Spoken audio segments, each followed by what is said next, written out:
हमारे साथ हमारे खास मेहमान जुड़ गए हैं, retired major general A K. Chaturvedi. A K. Chaturvedi ji, बहुत स्वागत है आपका जनतंत्र टीवी पर। ए.के. चतुर्वेदी जी, बहुत बड़ा क्वेश्चन है ये कि इस तरीके से अचानक ब्लास्ट हो जाता है, बाद में सारी चीजें पता चलती हैं, अचानक से एक लेटर मिलता है, उसमें लिखा हुआ रहता है कि ये अभी ट्रेलर है। क्या समझे हम इस ब्लास्ट को? देखिए, ये इसमें कोई शक नहीं कि जो ईरान की और इजराइल की है, इनकी अदावत पुरानी है और बहुत से उसके कारण हैं। और इसमें पिछले साल जो जनवरी के महीने में कासिम सुलेमानी, जनरल कासिम सुलेमानी का एक मिसाइल के थ्रू मर्डर हुआ था, उसके लिए इजराइल को जिम्मेदार ठहराया था, हालांकि वो अमेरिकन मिसाइल थी।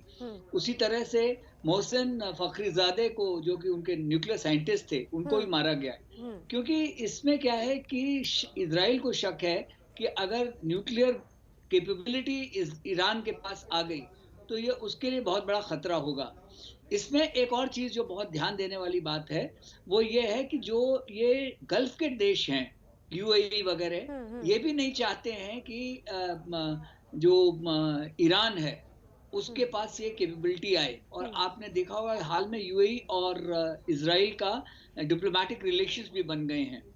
तो ये अच्छा, अब वो तो उनकी आपस की इक्वेशन है जिसकी वजह से ये हुआ। दूसरा, यहाँ क्यों हुआ? यहाँ पे क्या है कि जो उन्होंने कल का दिन इसलिए चुना, उसमें दो कारण थे। एक कारण तो ये है कि जो तो 29 जनवरी को हमारे उनसे फुल डिप्लोमेटिक रिलेशंस आज से 29 साल पहले हुए थे, तो वो उसके ऊपर थोड़ा सा एक उसकी हिस्टोरिकल सिग्निफिकेंस है दिन की। दूसरा प्रैक्टिकल एस्पेक्ट ये है कि कल जो बीटिंग रिट्रीट की वजह से दिल्ली की पुलिस काफी कुछ पूरी तरह से, जिसको कहते हैं कि बिजी थी वहां की सिक्योरिटी सिचुएशन को देखने के लिए। और जो रही बच्ची कसर थी, वो जो ये किसानों का आंदोलन चल रहा है उसमें काफी लग गई थी, तो थोड़ा ध्यान बटा हुआ था, तो इसलिए उनको ये मौका मिल गया। और जो इन्होंने किया है, इसमें कोई शय, चाहे वो जैसे अल हिंद बोल रहे हो या जो भी बोल रहे हो, ये ईरानी हाथ है इसमें। और जो एक्सप्लोसिव है वो लो इंटेंसिटी एक्सप्लोसिव है, जिसको बोलते हैं ना, लो एक्सप्लोसिव, क्योंकि उसमें धुआं वगैरह निकला है। तो क्योंकि हाई एक्सप्लोसिव होता तो बहुत तगड़ा धमाका होता। और लेकिन इसमें इन्होंने क्योंकि स्प्लिंटर्स डाल रखे थे, छर्रे वगैरह डाल रखे थे, जिसकी वजह से टफन ग्लास भी जो था गाड़ियों का टूट गया। तो ये एक उन्होंने एक आपको एक दिया, चेतावनी दी है कि भाई हम आ सकते हैं यहाँ पे। वही बात हो गई ए.के. चतुर्वेदी जी, लो एक्सप्लोसिव तो था, लेकिन बहुत बड़ा संदेश, बहुत बड़ी चेतावनी देने की कोशिश की जा रही थी। बहुत ज्यादा। और इसमें हमको बहुत चौकन्ने, क्योंकि जो हुआ है वो तो सीरियस है, लेकिन जो हो सकता था वो इससे बहुत ज्यादा सीरियस है। क्योंकि इतने सेफ जगह पे जी, और जहां से सिर्फ करीब 1.25 किलोमीटर पे राष्ट्रपति, प्रधानमंत्री और पूरे सभी लोग बैठे हुए हैं, और वहां ऐसा कोई आके करके चला जाए, तो ये तो दिल्ली पुलिस ने तो मतलब जिसको कहा जाए कि इंटेलिजेंस फेलियर तो है। और इसको पढ़ना चाहिए to in a very wider concept, क्योंकि इतनी आसानी से ये चीजें होती नहीं है। कहीं से, जहां से उसने एक्सप्लोसिव खरीदा होगा, जहां से छर्रे खरीदे होंगे, जब यहाँ पे आया, तो ये सब चीजें मतलब बहुत पहले से पता चल जाना चाहिए। पुलिस का जो ये बहुत बड़ी नीड है इस वक्त की, कि जो सर्वेलेंस सिस्टम है वो और स्ट्रांग होना चाहिए। इसका मतलब सर्वेलेंस सिस्टम में कहीं चूक है और इसमें गैप है, और ये जो है बहुत सीरियसली नहीं लिया जा रहा। ये आप देखिए, भारतवर्ष की एक बहुत पुरानी कमजोरी रही है कि हम इंटेलिजेंस और सर्वेलेंस में उसके होने के बाद बहुत जल्दी जल्दी सब चीजें पता चलने लगती है। अरे भाई, पहले क्यों नहीं तुमने पता किया? पहले कैसे उसको आने कैसे दिया यहाँ तक? तो ये एक चीज बहुत ध्यान देने की जरूरत है इसके ऊपर। बिल्कुल ध्यान देने की जरूरत है। ए.के. चतुर्वेदी जी, हम लगातार चर्चा करेंगे, लेकिन इस बीच दर्शकों को दिखा देते हैं वो चिट्ठी जिस पर लिखा गया है कि ये तो अभी ट्रेलर है, और ये चिट्ठी जैश उल हिंद ने लिखी है, इस संगठन की तरफ से दी गई है। हालांकि अभी इसको लेकर पुष्टि नहीं हुई है, जनतंत्र टीवी इस चिट्ठी की पुष्टि नहीं करता, लेकिन अब तक जानकारी मिली है कि इस संगठन की तरफ से चिट्ठी दी गई है और उसमें लिखा गया है कि ये अभी ट्रेलर है। एके चतुर्वेदी जी, आप लगातार बने हैं हमारे साथ। जैसा कि आप कह रहे थे, एक फेलियर तो है इंटेलिजेंस एजेंसीज का, जो कि बहुत बड़ी चीज है और इस पर ध्यान देने की हमें जरूरत भी है। लेकिन देखिए चतुर्वेदी जी, क्यों फेलियर है? सवाल यही है, क्या टेक्नोलॉजीज की कमी है, क्या जो इक्विपमेंट से उनकी कमी है, आखिर रीजन क्या है? देखिए, ये इसका जवाब तो दिल्ली पुलिस को देना पड़ेगा। जहां तक टेक्नोलॉजी का सवाल है, भारतवर्ष में टेक्नोलॉजीज अवेलेबल हैं, ऐसा नहीं कि टेक्नोलॉजी अवेलेबल नहीं है।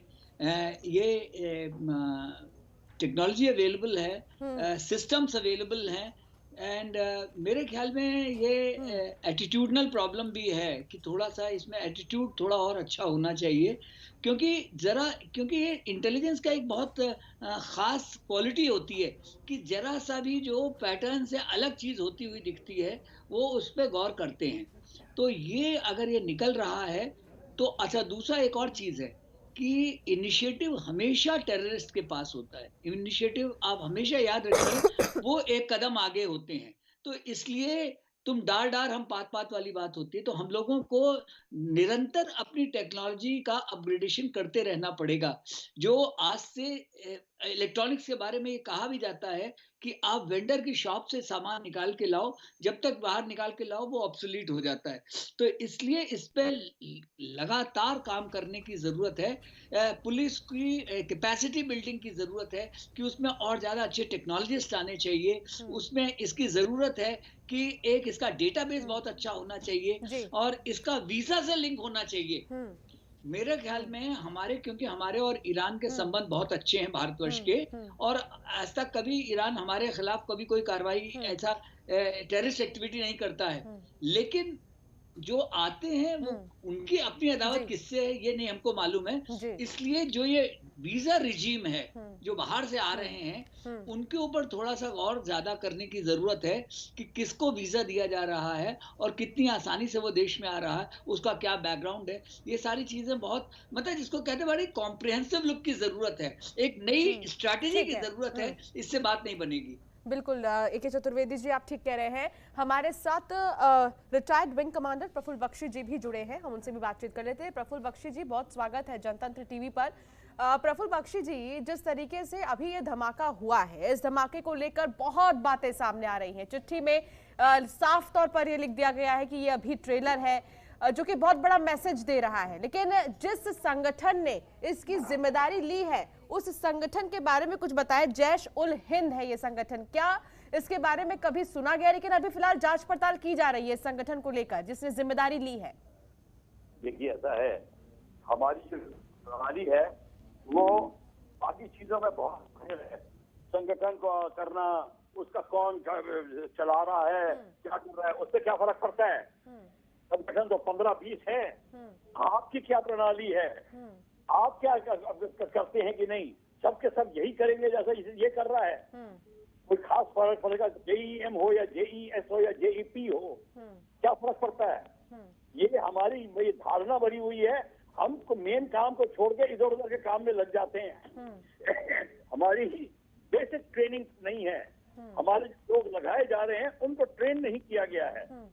हर एक 3 गज पुलिस वाले को खड़ा करना इंटेलिजेंस नहीं होता और सिक्योरिटी नहीं होती, ये अलग होती है। लेकिन अब तो ये कहा जाता है कि पहले से टेक्निक्स और भी ज्यादा बढ़ गई हैं, पहले की चीजों से ज्यादा अपग्रेडेड चीजें अब आ रही हैं, तो फिर फेलियर कैसा? बिल्कुल फेलियर इसलिए है कि आपके पास आपके लोग उसमें ट्रेन नहीं है, और सेकेंडली आपकी ऑर्गेनाइजेशन में बहुत मॉडर्न वेपन भी रख लें, मॉडर्न सिस्टम रख लें, जब तक कोऑर्डिनेशन नहीं है। बेसिक ट्रेनिंग की बात कर रहा हूँ मैडम, खरीदने की बात नहीं कर रहा। बेसिक ट्रेनिंग होनी चाहिए। आज गवर्नमेंट कैसे लग करनी है, इंटेलिजेंस आप जितनी मर्जी गैदर कर लो, इंटेलिजेंस गैदर कर ली, फिर आगे क्या करेंगे आप? कौन करेगा, कहेगा, कौन किसको ऑर्डर देगा? आपके सामने जैसे कि अभी रेड फोर्ट के ऊपर मामला चल रहा था, और ये ऑर्गेनाइजेशन बैठी देख रही है कौन क्या करे, ये नहीं पता था करना क्या है। ये प्रॉब्लम है। गलवान में चाइनीज घुस रहे हैं, हमारी मिनिस्ट्री ऑफ डिफेंस बैठी हुई है, होम मिनिस्ट्री और डिफेंस मिनिस्ट्री दोनों एक दूसरे के मुंह देखते हैं। ये कोऑर्डिनेशन नहीं है। आप चाहे कितना भी मॉडर्न वेपन लेके बैठ जाए है, एक्सरसाइजेस करनी है, वो चीज नहीं है हमारे में। और हमने ऐसे है जिनकी डिग्रियां तो बहुत सारी हैं, IAS में भी नंबर अव्वल से पास होते हैं, और महकमे की ट्रेनिंग नहीं है। आप उनसे महरूनी में किताब लिखवा लीजिए, वो लिख देंगे। पर कोऑर्डिनेशन की कमी आप कह रहे हैं प्रफुल्ल बख्शी जी। के चतुर्वेदी जी भी हमारे साथ जुड़े हैं। के चतुर्वेदी जी, सेना जो देश की सेना है वो तो एकजुटता और कोऑर्डिनेशन के लिए बहुत जानी जाती है, लेकिन जो बड़ी बड़ी चीजें हैं उनमें ही कोऑर्डिनेशन की कमी क्यों हम देखते हैं? कहाँ कोऑर्डिनेशन नहीं हो पाता है? देखिए, ये इसका फौज से कुछ लेना देना नहीं है। ये जो दिल्ली की सिक्योरिटी एंड सेफ्टी है, इट्स इंटरनल सिक्योरिटी मैटर्स। ये अंडर होम मिनिस्ट्री है, और इसके लिए एक पुलिस में एक महकमा होता है, MAC, multi agency coordinate centre, जहां की ये सारे इनपुट्स आते हैं और उनको वो कोलेट करके आगे करते हैं। तो ये जो इंटरनल सिक्योरिटी मैटर्स हैं, आर्मी तभी आएगी जब ये आर्मी बुलाया जाएगा। आर्मी का ये काम नहीं है। ये काम जो है आर्म फोर्सेस का है ही नहीं, ये जो है दिल्ली पुलिस का काम है। एंड दिल्ली पुलिस के ऊपर जो उनके जो इनपुट्स हैं, इंटेलिजेंस इनपुट्स हैं, तो इसीलिए जो मैंने आपसे पहले कहा, इसमें 3-4 चीजें आप गौर कीजिए। जो मैक्स से आपको इनपुट आ रहे हैं, क्या वो पूरे हैं? अगर वो इनपुट आ रहे हैं, उस पर एक्शन क्या लिया जा रहा है, उसका क्या सिस्टम है? तीसरी चीज क्या है कि एटीट्यूड क्या है, कि जो इनपुट आ रहे हैं क्या आप उनको कितनी सीरियसली ले रहे हो? चौथी चीज कि आपकी कैपेसिटी है कि नहीं इसको आप हैंडल करने की। तो जो मैं ये कहना चाहता हूं कि इसमें जो सबसे बड़ी प्रॉब्लम है वो तो ये है कि यहाँ पे जो, इसीलिए मैंने सबसे पहले बोला कि वीजा रिजीम को चेक करने की जरूरत है। दूसरा ये कि ये जो ऐसी तंजीमें बहुत सारी खड़ी होती रहती हैं और कुछ भी नाम दिया जा सकता है, उसके मैं बहुत ज्यादा चिंता नहीं करता हूं। जो मैक में इनपुट आ रहे हैं, जिसमें कि बॉर्डर से भी आ रहे हैं, जिसमें कि पुलिस के वेरियस महकमे से, IB से आ रहे हैं, रॉ से आ रहे हैं, NIA से आ रहे हैं, तो वो सारे इनपुट जो कोलेट हो करके और जो वो निकल के आ रहा है उसकी एनालिसिस करने में लोग कितने सक्षम हैं। चौथी चीज जो आपने पहले बोली, इक्विपमेंट ऐसा है मैडम कि ये चीज दिन ब दिन चेंज होती रहती है, और हमें क्या होगा, पुलिस को अपग्रेड करने की बहुत जरूरत है। ये दिल्ली पुलिस का काम था, जिसको कि उनकी ये चूक हुई है। और इसके साथ ही प्रफुल्ल बख्शी भी हमारे साथ जुड़े हुए। के चतुर्वेदी जी, कुछ देर पहले हम यही चर्चा कर रहे थे कि कोऑर्डिनेशन की कमी है, इंटेलिजेंस एजेंसीज जो है उनका फेलियर है। लेकिन एक सवाल और है कि जो एक्टिविटीज अभी देश में हो रही हैं, चाहे किसान आंदोलन हो या और भी अन्य एक्टिविटीज, चाहे बड़े बड़े हमारे प्रोग्राम्स हो रहे हो, क्या इस वजह से जो ये एजेंसीज हैं उनका ध्यान भटक रहा है? बिल्कुल, इसमें कोई शक नहीं है। ये मेरे ख्याल में बहुत जरूरी है कि इन चीजों पे बहुत ध्यान दिया जाए, और जिसका जो काम है उसको वो काम करने दिया जाए।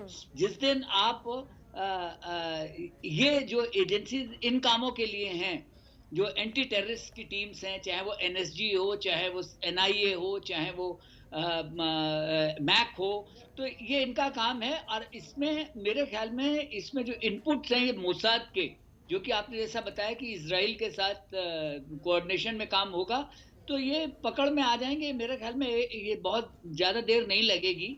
लेकिन मेरा जो सवाल, बड़ा सवाल ये है कि हम लोग पकड़ में तो ले आएंगे इनको, लेकिन हुआ क्यों?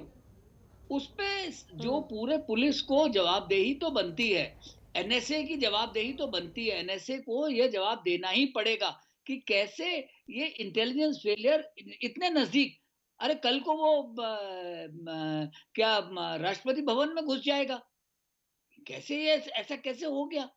तो ये चीजें इनको बहुत ध्यान देने की जरूरत है। जो एजेंसीज का कोऑर्डिनेशन है उसमें I think there is some much more needs to be done. और मेरे ख्याल में इसमें एक इंटरनल डिपार्टमेंटल इंक्वायरी भी होनी चाहिए। जो फेलियर के लिए जिम्मेदार हैं उनको भी इसके लिए अकाउंटेबल तो होल्ड करना ही चाहिए। मौसाद के साथ बिल्कुल रॉ के साथ अब मौसाद के पूरे मामले की जांच करेगी प्रफुल्ल बख्शी जी। ये बहुत बड़ी बात है कि मौसाद भी अब इस पूरे मामले में इन्वॉल्व हो रही है और जांच पड़ताल करेगी। कैसे देख रहे हैं आप इस चीज को? बहुत बड़ी बात है। इसलिए मैं बता रहा हूँ, आप याद रखिए कि इजराइल भी ग्रस्त है टेररिज्म से, और जिस इस्लामिक टेररिज्म एक्टिविटी से, मैं फिर दोबारा रिपीट करता हूं, जो मीडिया में नहीं बोलते, वो है रेडिकल इस्लामिस्ट। वो उनसे वो ग्रस्त है, उनसे हम भी ग्रस्त है, और वो दोनों मिल रहे हैं। चाइनीज उनके साथ सहानुभूति कर रहा है, ईरान उनके साथ सहानुभूति कर रहा है, टर्की उनके साथ सहानुभूति रहा है। तो आप ये मत सोचिए ये सिर्फ एक किसी इक्के दुक्के का मामला है। ये इन्होंने बड़ा सोच समझ के ये दिन उठाया है। 29 जनवरी मीटिंग रिट्रीट चल रही है और 26 जनवरी खत्म हुई है, रेड फोर्ट का हादसा हुआ है, गवर्नमेंट फ्यूचर है, ये सारा का सारा इन्होंने बहुत सोच के उठाया है। और इसमें इंटेलिजेंस फेलियर की घड़ी घड़ी बात कर रहे हैं और जैसे जनरल साहब भी अभी बोल रहे हैं, बात सारी सिर्फ ये है कि जब तक आप इतने जो लोग बैठा के उनको कोऑर्डिनेट करके नहीं करेंगे, और मैं इस चीज के सख्त खिलाफ हूँ। हर बोला है एक ही जगह पे 15 एजेंसियां लगाई हुई हैं, हर एक की अपनी इंटेलिजेंस है, हर एक के अपने बंदे हैं। यहाँ तक कि लोग, मैंने तो ये देखा था बारामूला में कि एक पैरामिलिट्री फोर्स BSF वो भी है, वो दूसरी को वो बता नहीं रही है टेररिस्ट का है, क्योंकि मेडल हमें चाहिए। प्रफुल्ल जी कहीं ऐसा भी तो नहीं है कि जो हमारी इंटेलिजेंस एजेंसीज हैं उन पर जिम्मेदारी से ज्यादा काम दे दिया जा रहा है, या फिर ये भी हो सकता है कि जो उनका काम है उसको छोड़कर दूसरे कामों में उनको बिजी कर दिया जा रहा है? तो क्या ये भी एक रीजन है?